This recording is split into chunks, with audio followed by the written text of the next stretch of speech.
കഴിഞ്ഞ വീഡിയോയിൽ പറഞ്ഞു നിർത്തിയ പോലെ തന്നെ ഞങ്ങളിതാ അടുത്ത അപ്പച്ചിയുടെ വീട്ടിലേക്ക് പോവാണ് കേട്ടോ. ആ പോണ വഴികളാണ് ഈ കാണുന്നതൊക്കെ. നിറച്ച് മരവും കാട് പോലത്തൊക്കെ ഒരു സ്ഥലമാണ്. പക്ഷെ നല്ല ഭംഗിയാണ് കേട്ടോ കാണാനൊക്കെ. അപ്പോൾ കാഴ്ചകളൊക്കെ കണ്ട് ആസ്വദിച്ച് പോകുമ്പോഴേക്കും ദേ ഞങ്ങൾ എത്തിയിട്ടുണ്ടായിരുന്നു കേട്ടോ. അപ്പച്ചിയുടെ വീട് എത്താറായിട്ടുണ്ടായിരുന്നു.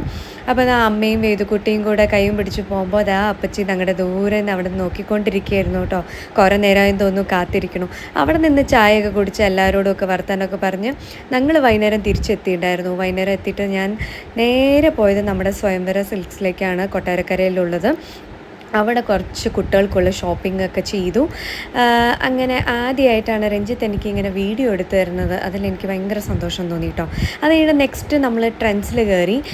സത്യം പറയാമല്ലോ, കൊട്ടാരക്കരയിൽ ഇല്ലാത്ത കടകളില്ല കേട്ടോ. എല്ലാം ബ്രാൻഡഡ് ഷോറൂംസ് എല്ലാം തന്നെ ഞങ്ങളുടെ വീട്ടിൻ്റെ അടുത്ത് തന്നെ ഉണ്ട്.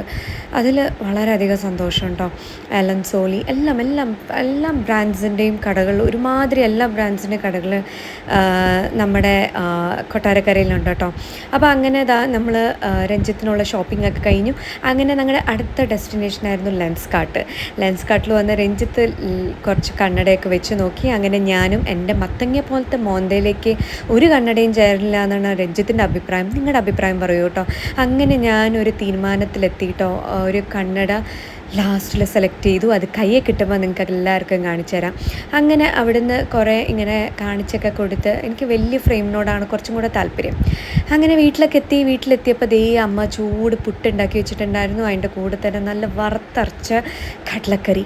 എനിക്ക് പുട്ട് ഭയങ്കര ഇഷ്ടമാണ് കേട്ടോ. കുറേ നാൾ 2.5 വർഷം കഴിഞ്ഞിട്ടാണ് ഞാൻ പുട്ട് കഴിക്കുന്നത്. എന്താ വെച്ചാൽ രഞ്ജിത്തിന് അങ്ങനെ പ്രിയവുമില്ല. അതുകൊണ്ട് തന്നെ ഞാൻ പുട്ട് കൂട്ടി കൊണ്ടുപോയിണ്ടായിരുന്നില്ല.